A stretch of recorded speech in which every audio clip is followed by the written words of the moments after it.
तो एक बार आपका फिर से स्वागत यही और यह लेक्चर नंबर 56 है और हम हायर ऑर्डर के लीनियर डिफरेंशियल इक्वेशंस के बारे में बात करेंगे और हम इस तरह के डिफरेंशियल इक्वेशंस के सॉल्यूशन के बारे में जानेंगे और विशेष रूप से आज के लेक्चर में कांस्टेंट कोएफिशिएंट वाले हायर ऑर्डर के इन लीनियर डिफरेंशियल इक्वेशंस के बारे में बात करेंगे, इसलिए यह ज़्यादा जनरल एक लीनियर डिफरेंशियल इक्वेशंस का एक पर्टिकुलर केस है। तो यहाँ इस तरह के डिफरेंशियल इक्वेशन का जनरल फॉर्म है जिसके बारे में हम आज के लेक्चर में बात करेंगे। यह y+a1 का nवां डेरिवेटिव है और इस कांस्टेंट कोएफिशिएंट y का n-1 डेरिवेटिव के साथ यहाँ कांस्टेंट है और यह कोएफिशिएंट के साथ y टर्म को कंटिन्यू रखेगा। यहाँ फिर से कांस्टेंट कोएफिशिएंट n है, इसलिए ये coefficient a1 a2 a3 an वे यहाँ कांस्टेंट हैं और राइट हैंड साइड की ओर का फंक्शन x है जो x का एक फंक्शन हो सकता है।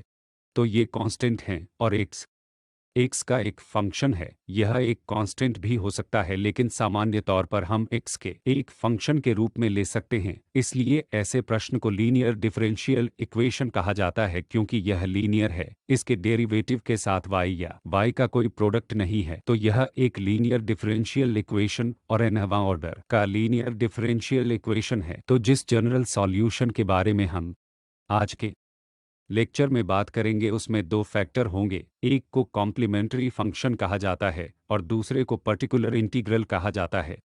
तो यह कॉम्प्लीमेंट्री फंक्शन और कुछ नहीं बल्कि सिर्फ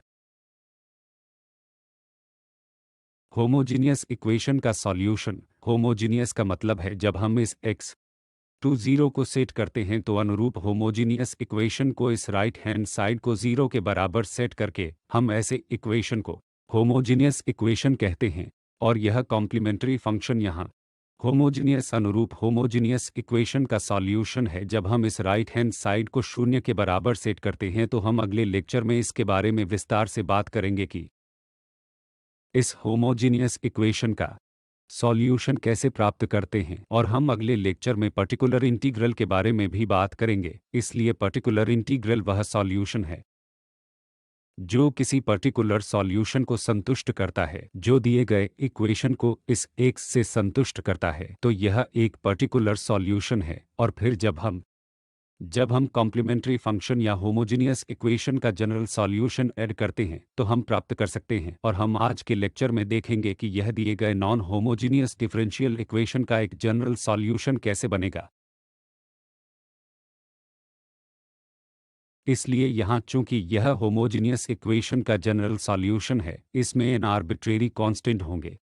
जैसा कि इससे पहले चर्चा की गई है कि यह nवां ऑर्डर डिफरेंशियल इक्वेशन है, इसलिए हमारे पास n होना चाहिए या यहाँ दिए गए डिफरेंशियल इक्वेशन के जनरल सॉल्यूशन में n आर्बिट्रेरी कांस्टेंट और यह पर्टिकुलर इंटीग्रल जो इस दिए गए डिफरेंशियल इक्वेशन का एक पर्टिकुलर सॉल्यूशन है, इसका कोई कांस्टेंट नहीं होगा, इसलिए यह आर्बिट्रेरी कांस्टेंट से मुक्त होगा। या अगर कोई कांस्टेंट है जो यहाँ दिखाई देता है जो कि कॉम्प्लीमेंट्री फंक्शन में बहुत स्वचालित रूप से होगा, तो यह इस तरह के एक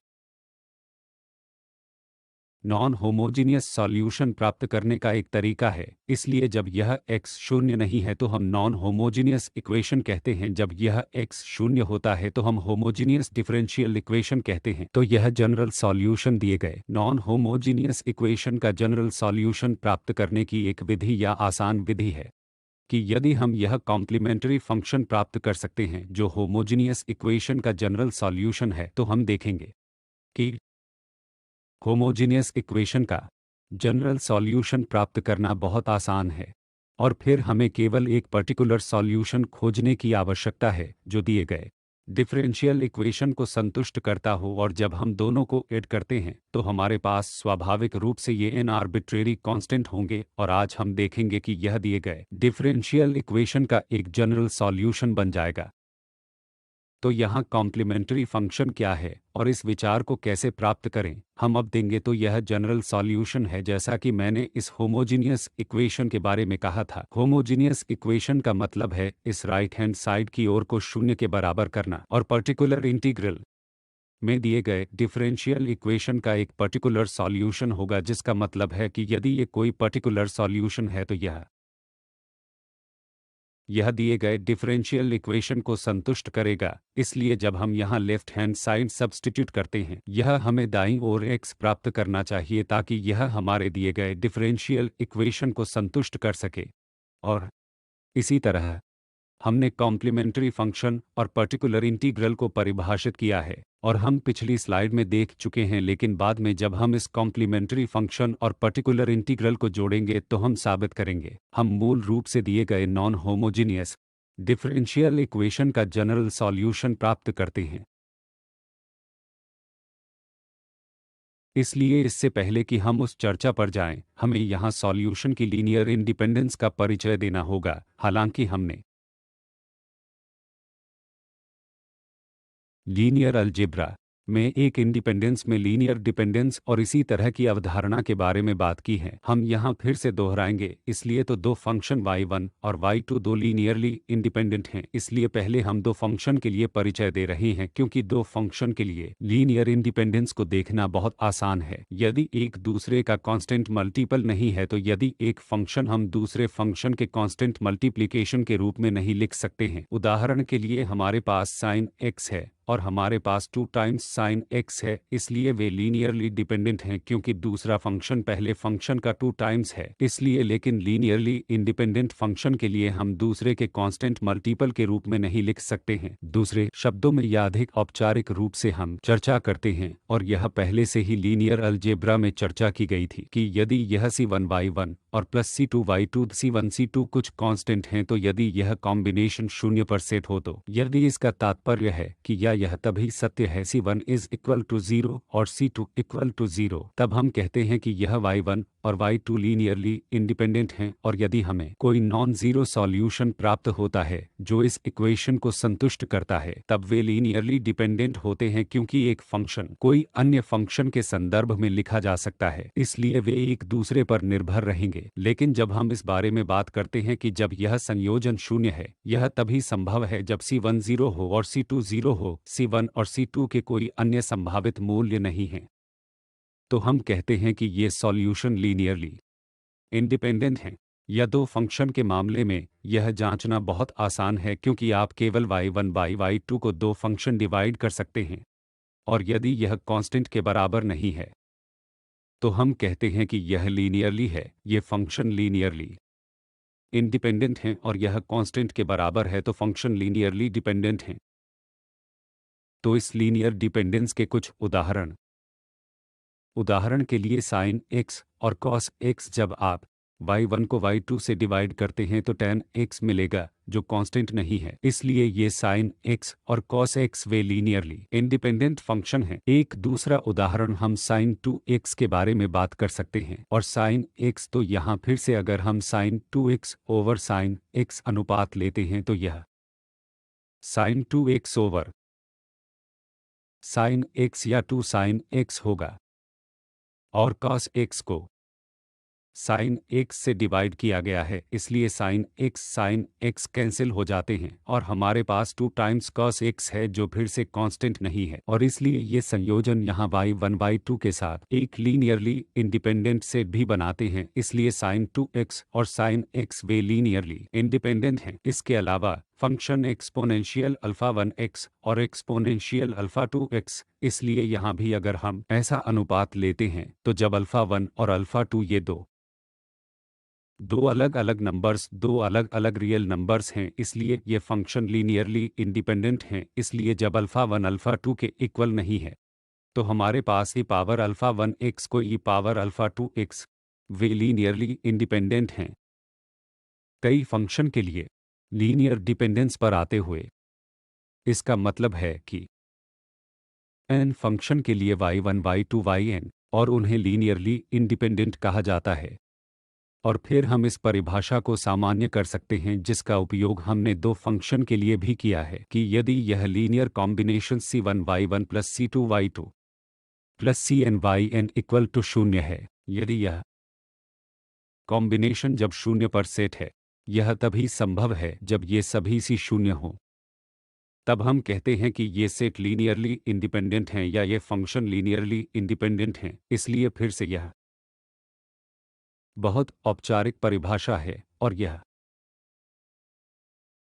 और किसी भी फंक्शन के लिए बहुत महत्वपूर्ण है। न केवल दो फंक्शन के लिए हम दिए गए n फंक्शन के लिए सामान्यीकृत कर सकते हैं, लेकिन यहाँ समस्या यह है कि आमतौर पर यह वेरीफाई करना मुश्किल है इस परिभाषा का उपयोग करते हुए लीनियर इंडिपेंडेंस, क्योंकि हमें सेट करना होता है जब वे n फंक्शन शून्य के इक्वल सेट होते हैं, और फिर पता लगाने के लिए कि ये सब c शून्य हैं, जो कि एकमात्र सॉल्यूशन है। यहाँ हम इस इक्वेशन से बाहर निकल रहे हैं। यह दिखाना थोड़ा मुश्किल है, इसलिए सॉल्यूशन की लीनियर इंडिपेंडेंस को साबित करने के कुछ अन्य तरीके हैं जब वे दो से अधिक फंक्शन होते हैं।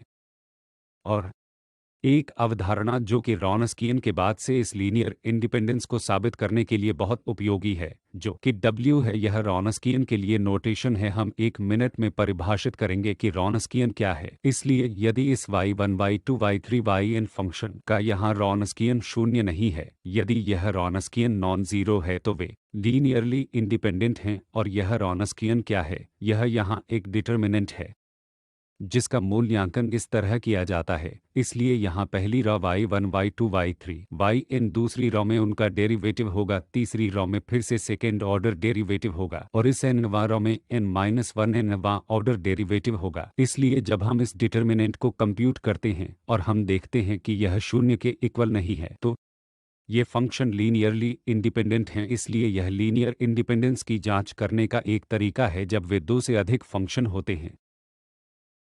हम दो फंक्शन के लिए भी यह परीक्षण कर सकते हैं, लेकिन पहले वाला हमने देखा है। इसलिए दो फंक्शन को आसानी से दो फंक्शन के अनुपात को लेकर आसानी से देखा जा सकता है। तो यह लीनियर इंडिपेंडेंस के बारे में था और फंक्शन की डिपेंडेंस के बारे में था, क्योंकि हमें एक लीनियर डिफरेंशियल इक्वेशन के सॉल्यूशन की फंक्शन की डिपेंडेंस स्थापना में अब इन टर्मिनोलॉजी का उपयोग करने से पहले परिचय देने की आवश्यकता है। तो आइए पहले इस होमोजीनियस इक्वेशन को कंसिडर करते हैं। तो इस nवें टर्म का n-1वां ऑर्डर टर्म और यह कांस्टेंट an है, और यह y टर्म शून्य के बराबर है। तो यह होमोजीनियस इक्वेशन है क्योंकि इस राइट हैंड साइड को शून्य कहा जाता है, और हम y1 y2 को कोई दो लीनियरली इंडिपेंडेंट सॉल्यूशन मान लेते हैं। हम यहाँ क्या दिखाना चाहते हैं? तो c1 y1 और c2 y2 भी उपरोक्त इक्वेशन का एक सॉल्यूशन है, और यह c1 और c2 आर्बिट्रेरी कांस्टेंट हैं। तो हम यहाँ दिखाएंगे कि यदि हमारे पास दो सॉल्यूशन y1 और y2 हैं और दो लीनियरली इंडिपेंडेंट सॉल्यूशन, क्योंकि यदि वे लीनियरली इंडिपेंडेंट नहीं हैं तो यह c1 y1 plus c2 y2 स्वयं यहाँ दो आर्बिट्रेरी कांस्टेंट होने का कोई मतलब नहीं है। उस स्थिति में हमारे पास केवल एक कांस्टेंट हो सकता है, क्योंकि अगर एक दूसरे पर निर्भर है तो हम फिर से लिख सकते हैं एक दूसरों के संदर्भ में, तो इसका ज्यादा मतलब नहीं होगा। तो यहाँ y1 और y2 दो लीनियरली इंडिपेंडेंट सॉल्यूशन हैं, और उस स्थिति में तो यह c1 y1 plus c2 y2 भी उपरोक्त इक्वेशन का सॉल्यूशन है। अब हम यहाँ देखेंगे, और किसी भी आर्बिट्रेरी कांस्टेंट के लिए c1 और c2, तो हमें क्या करना है कि हम इक्वेशन में c1 y1 plus c2 y2 को सब्स्टिट्यूट करते हैं। इसलिए हमारे पास इस x के साथ यह nवां टर्म और nवां ऑर्डर टर्म है। ऐसा नहीं है कि हमने वहां x का उपयोग किया है, इसलिए इसे y के स्थान पर c1 y1 plus c2 y2 c1 y1 plus c2 y2 को सब्स्टिट्यूट करके, और हम जांच करेंगे कि यह शून्य के इक्वल है या नहीं। यदि ऐसा है तो हम कहते हैं कि यह भी दिए गए डिफरेंशियल इक्वेशन का एक सॉल्यूशन है। तो अब हम क्या लिख सकते हैं? c1, जिसे हम यहाँ से हर टर्म से कॉमन लेते हैं, और फिर इस dn over dx the power n और dn-1 ओवर dx n-1 dn-1वां ऑर्डर डेरिवेटिव लिखें, और यह प्लस दूसरा, क्योंकि c2 के साथ भी हम कॉमन ले सकते हैं, क्योंकि c2 भी प्रत्येक टर्म में स्थापित हो रहा है, और अब यह हर जगह y2 के साथ होगा। तो इस c2 और d के साथ यहाँ प्लस x के संबंध में nवां ऑर्डर डेरिवेटिव और 2x के संबंध में -1 nवां ऑर्डर डेरिवेटिव, और इसी तरह। और फिर हम देखेंगे, क्योंकि यह y इस होमोजीनियस इक्वेशन का सॉल्यूशन है, इसलिए यह शून्य होगा, और y2 इस होमोजीनियस इक्वेशन का सॉल्यूशन है, इसलिए यह भी शून्य होगा। और C1 into zero plus C2 into zero होगा, इसलिए यह दिए गए डिफरेंशियल इक्वेशन को संतुष्ट करता है, इसलिए C1y1 प्लस C2y2 भी उपरोक्त डिफरेंशियल इक्वेशन का एक सॉल्यूशन है। वास्तव में हम इसे न केवल दो फंक्शन के लिए सामान्य कर सकते हैं, हम और अधिक फंक्शन ले सकते हैं और उसी विचार के साथ हम उस संयोजन को साबित कर सकते हैं जब हमारे पास उदाहरण के लिए y1 y2 y3 yn और लीनियरली इंडिपेंडेंट सॉल्यूशन, तो उनका संयोजन C1y1 plus C2y2 plus Cn yn भी दिए गए डिफरेंशियल इक्वेशन का सॉल्यूशन होगा।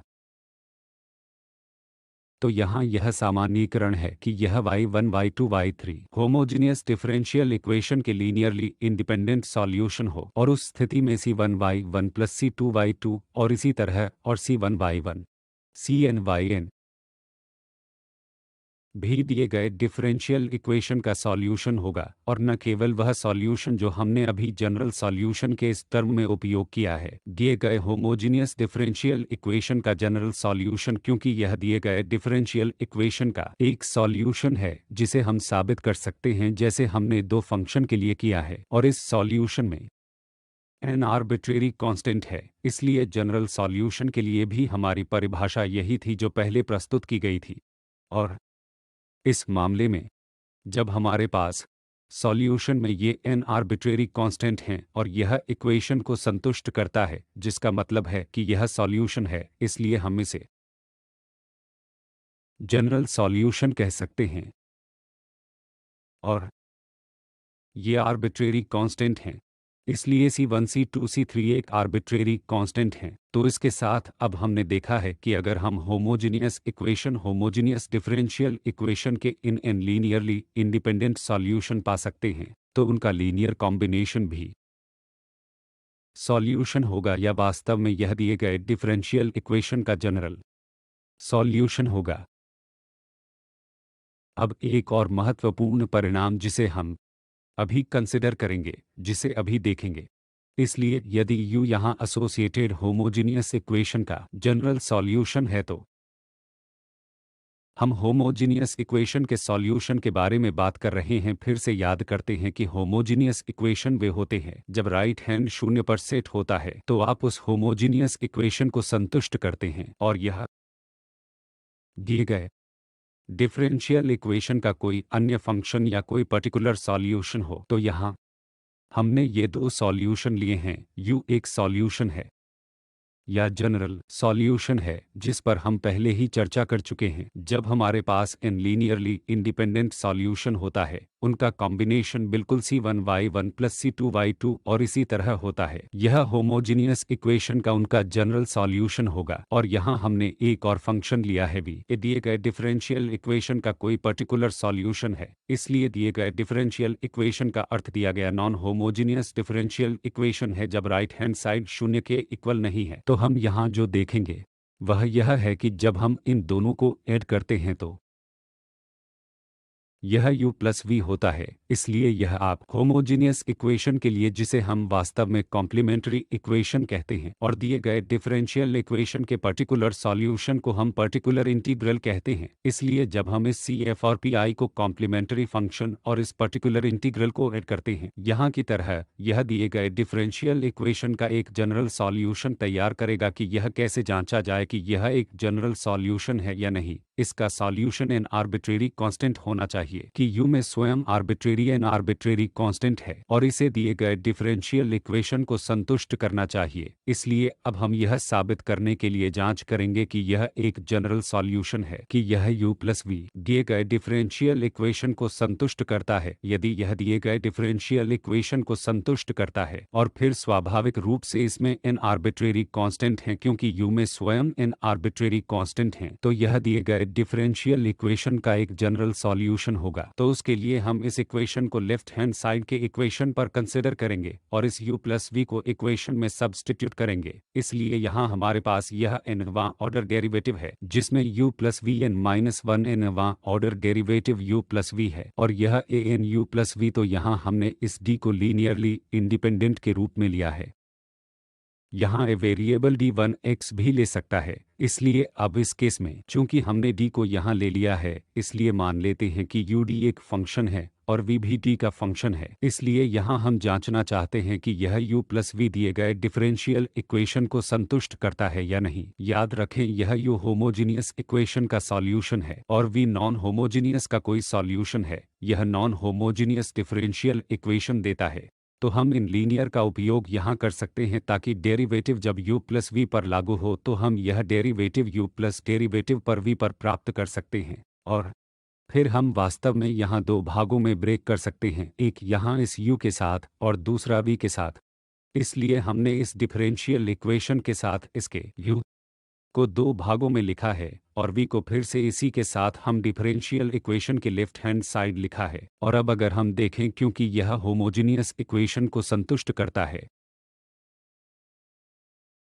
जिसका मतलब है कि यहाँ यह पार्ट शून्य होगा, क्योंकि u होमोजीनियस इक्वेशन का सॉल्यूशन है, जिसका मतलब है कि यह शून्य के बराबर है। और साथ ही यह v दिए गए नॉन होमोजीनियस इक्वेशन का एक पर्टिकुलर सॉल्यूशन है, जिसका मतलब है कि यहाँ हम राइट हैंड साइड कैसे प्राप्त करेंगे, जो कि दिए गए डिफरेंशियल इक्वेशन का x है। इसलिए हमारे पास यहाँ शून्य है और हमारे पास यहाँ से x है। इसलिए यह दिए गए डिफरेंशियल इक्वेशन के राइट हैंड साइड में फिर से जुड़ जाएगा। तो हमने क्या देखा है कि यह u प्लस v दिए गए डिफरेंशियल इक्वेशन को संतुष्ट करता है, क्योंकि हमारा डिफरेंशियल इक्वेशन यहाँ nवां ऑर्डर टर्म था।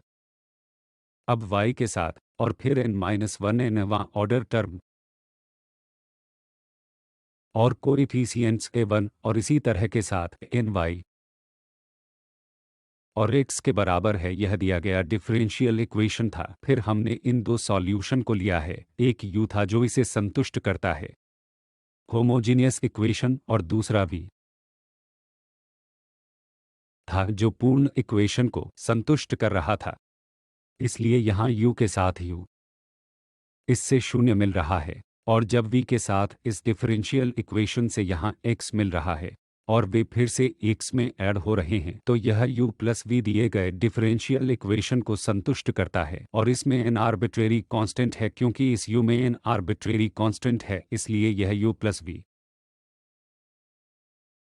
दिए गए डिफरेंशियल इक्वेशन का जनरल सॉल्यूशन है। इसलिए यह वह ट्रिक है जिसका उपयोग हम नॉन होमोजीनियस डिफरेंशियल इक्वेशन का जनरल सॉल्यूशन प्राप्त करने के लिए कर रहे हैं। और हम इस डिफरेंशियल इक्वेशन के लिए जनरल सॉल्यूशन यहाँ लिखते हैं, क्योंकि यह ऐसा है जैसे हमने u प्लस v लिखा है, या हम इस कॉम्प्लीमेंट्री फंक्शन को कहते हैं कि u यहाँ होमोजीनियस इक्वेशन का सॉल्यूशन है और हम उस पर्टिकुलर इंटीग्रल को कहते हैं जो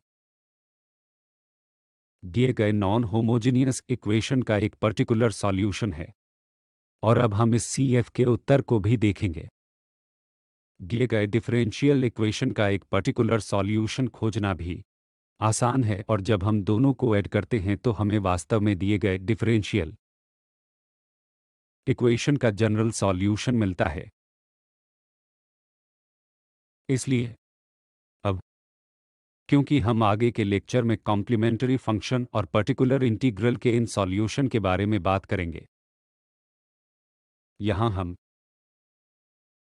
सभी आवश्यकताओं और सभी ज्ञान के लिए तैयारी करेंगे जो हमें यहाँ सॉल्यूशन पर चर्चा करने की आवश्यकता है। इसलिए एक सिद्धांत जिसे अब इंट्रोड्यूस किया जाएगा वह है ऑपरेटर। इसलिए ये मूल रूप से डिफरेंशियल ऑपरेटर हैं और हमारे डिफरेंशियल इक्वेशन में हम इन सभी डेरिवेटिव टर्म्स को देखते हैं। इसलिए यहाँ हमारे पास फर्स्ट ऑर्डर है, यह differential d over dx derivative है, इसलिए यह एक ऑपरेटर है, एक डिफरेंशियल ऑपरेटर है। यहाँ सेकंड ऑर्डर यह डिफरेंशियल ऑपरेटर है और सुविधा के लिए इन ऑपरेटरों को हम इन ऑपरेटरों को डिनोट करेंगे, हम इस प्रतीकों द्वारा डिनोट करेंगे। यहाँ हम यह d स्क्वायर लेंगे और इस u का मतलब थर्ड ऑर्डर डेरिवेटिव है।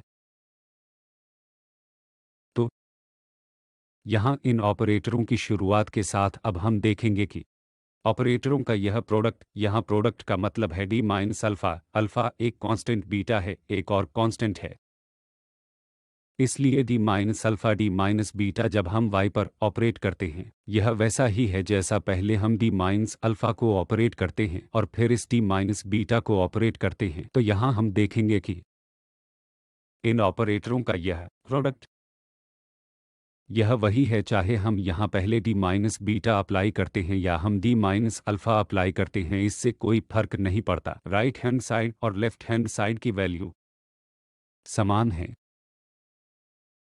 तो यहाँ अल्फ़ा बीटा कोई कांस्टेंट। तो यह यहाँ एक बहुत ही महत्वपूर्ण प्रभाव है जिसका उपयोग निम्नलिखित लेक्चर में डिफरेंशियल इक्वेशन के सॉल्यूशन पर चर्चा करने के लिए किया जाएगा। तो आइए यहाँ left hand side D minus alpha और D minus beta into Y consider करते हैं। तो हमारे पास यहाँ डी माइनस अल्फ़ा है, इसलिए पहले हम इस डी माइनस बीटा को ऑपरेट करते हैं, जिसका मतलब है कि वाई माइनस बीटा वाई का डेरिवेटिव, इसलिए एक्स और N minus beta times Y के संबंध में वाई का डेरिवेटिव। और फिर हम इस डी माइनस अल्फ़ा को भी इस पर ऑपरेट करते हैं, जिसका मतलब है कि यह डेरिवेटिव टर्म इस डी पर डी एक्स पर माइनस पर लागू होगा। अल्फ़ा भी इस पर ऑपरेट होगा जहां यह कांस्टेंट है, इसलिए कुछ भी नहीं होगा। इसलिए इस मामले में जब हम इस ऑपरेटर डी को यहां लागू करते हैं तो यह दूसरा ऑर्डर डेरिवेटिव माइनस बीटा होगा और यह पहला ऑर्डर डेरिवेटिव होगा। तो यह यहाँ D two Y over D X two minus beta D Y D X और minus alpha times D Y D X और plus alpha times beta Y है। इसलिए यह ऑपरेशन का रिजल्ट जो हमने पहले बनाया है, हमारे पास यह डी माइनस बीटा ऑपरेटर है और फिर हमारे पास यह डी माइनस अल्फ़ा ऑपरेटर है और परिणाम स्वरूप हमें यह मिला, जिसे हम इस रूप में लिख सकते हैं। और साथ ही सेकेंड ऑर्डर डेरिवेटिव टर्म्स यहाँ हमारे पास यह कॉमन टर्म है D Y over D X, इसलिए यदि हम इसे कॉमन लेते हैं तो हमें यह minus alpha plus beta term और प्लस अल्फ़ा बीटा वाई मिला है, जिसे हम फिर से ऑपरेटर के रूप में लिख सकते हैं क्योंकि यह वाई माइनस अल्फ़ा पर डी टू ऑपरेटर है plus beta D operator Y पर, और यहाँ यह अल्फ़ा बीटा टाइम्स वाई। इसलिए अगर हम इस कॉमन को राइट हैंड साइड की ओर ले जा सकते हैं तो हमारे पास इस सेकेंड ऑर्डर डेरिवेटिव माइनस इस अल्फ़ा बीटा से आने वाला डी स्क्वायर है। यह D first order derivative D D x पर है और यह अल्फ़ा बीटा यहाँ से है और यह वाई इस ऑपरेटर के राइट हैंड साइड में जाता है। तो इसी तरह कोई यह भी साबित कर सकता है कि जब हम पहले इस डी माइनस अल्फ़ा को ऑपरेट करते हैं और फिर डी माइनस बीटा, क्योंकि अब वही होगा, हम अंत में इस एक्सप्रेशन को ऐड कर देंगे जो वही होगा चाहे हम पहले डी माइनस अल्फ़ा या डी माइनस बीटा को ऑपरेट करें, जिसका मतलब है कि हम फिर से वही लिख सकते हैं जब हम पहले डी माइनस अल्फ़ा और फिर डी माइनस बीटा अप्लाई करते हैं। तो हमने यहाँ जो देखा है वह यह है कि इससे कोई फर्क नहीं पड़ता कि आप ऑपरेशन के लिए यहाँ क्या सीक्वेंस लेते हैं। जब हमारे पास ऐसे डिफरेंशियल ऑपरेटर होते हैं तो मतलब यह ऑपरेटर इस ऑपरेटर के समान है, इसलिए हमें इस बात की ज़्यादा परवाह नहीं करनी होगी कि इस ऑपरेटर में हमें इस वाई पर कौन सा सीक्वेंस अप्लाई करना चाहिए। हम पहले माइनस अल्फ़ा फिर माइनस बीटा या दूसरे तरीके से लागू कर सकते हैं। इसलिए ऑपरेशन का ऑर्डर नल फैक्टर्स फिर से इमटीरियल है।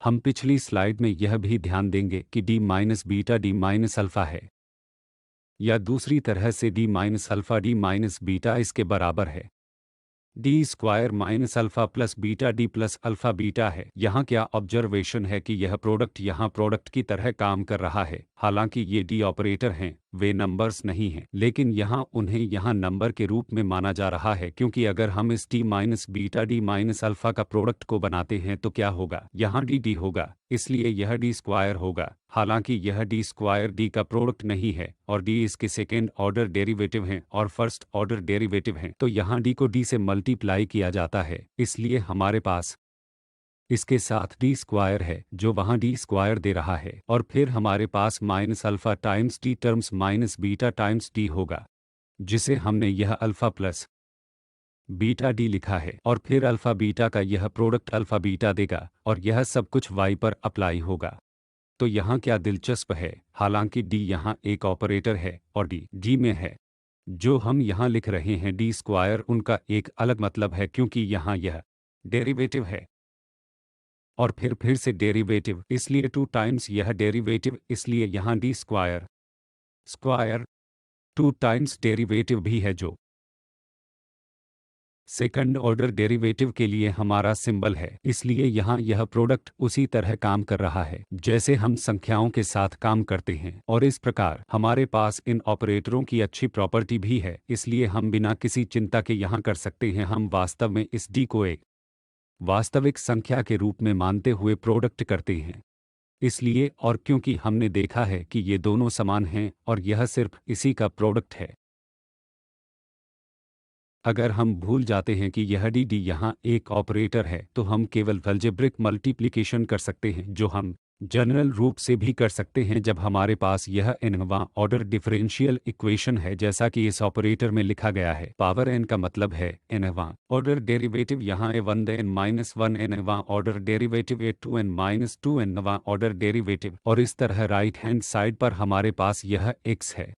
इसलिए यहाँ भी हम फैक्टराइज कर सकते हैं क्योंकि यह एक प्रकार का पॉलिनॉमियल इक्वेशन है, इसके संबंध में कि हमें इस ऑपरेटर डी के बारे में चिंता करने की आवश्यकता नहीं है। तो यह एक पॉलिनॉमियल इक्वेशन की तरह है और हम इसे फैक्टराइज भी कर सकते हैं, इसलिए यह इस D minus alpha 1 D minus alpha 2 D minus alpha x के इक्वल होगा। यदि ये alpha 1 alpha 2 alpha 3 alpha n इसकी रूट हैं, तो इस इक्वेशन का डिफरेंशियल यहाँ D power n plus a1 D power n minus 1 plus है, तो प्लस v शून्य के इक्वल है। अगर ये अल्फ़ा हमारे पास यहाँ रूट है ये, तो हम इसे इस D minus alpha 1 D minus alpha 2 और इस तरह के प्रोडक्ट के रूप में लिख सकते हैं। यह y और x राइट हैंड साइड के इक्वल है। तो यहाँ इस नोट के साथ, जिसे हम अगले लेक्चर में कंटिन्यू रखेंगे, इसे इस तरह से फैक्टराइज करना बहुत उपयोगी है। हालांकि यहाँ D N minus D operator है जो यहाँ nवां ऑर्डर डेरिवेटिव है, यह डी पावर n की तरह नहीं है, लेकिन यह nवां ऑर्डर डेरिवेटिव की तरह है जब हम इस y पर अप्लाई करते हैं। ठीक है, तो कंक्लूजन पर पहुंचते हुए, तो हमने कांस्टेंट कोएफिशिएंट्स वाले इन लीनियर डिफरेंशियल इक्वेशन के बारे में चर्चा की है, इसलिए इसे पहले कांस्टेंट माना गया था और बाद में कुछ लेक्चर में हम इन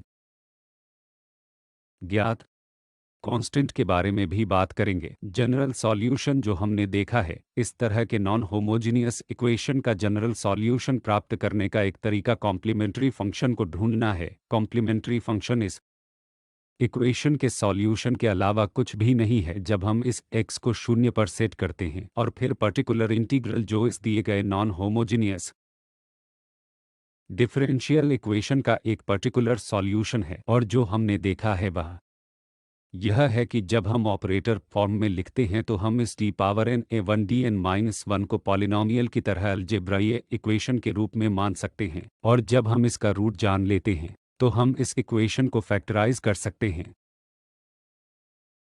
यहाँ इक्वेशन शून्य के बराबर है, इसलिए हम इस ऑपरेटर इक्वेशन को इस रूप में भी लिख सकते हैं, जो इस y के सॉल्यूशन को खोजने में बहुत महत्वपूर्ण भूमिका निभाने वाला है, चाहे वह एक कॉम्प्लीमेंट्री फंक्शन हो या एक पर्टिकुलर इंटीग्रल। तो ये वे संदर्भ हैं जो हमने यहाँ इस्तेमाल किए हैं, और आपका ध्यान देने के लिए धन्यवाद।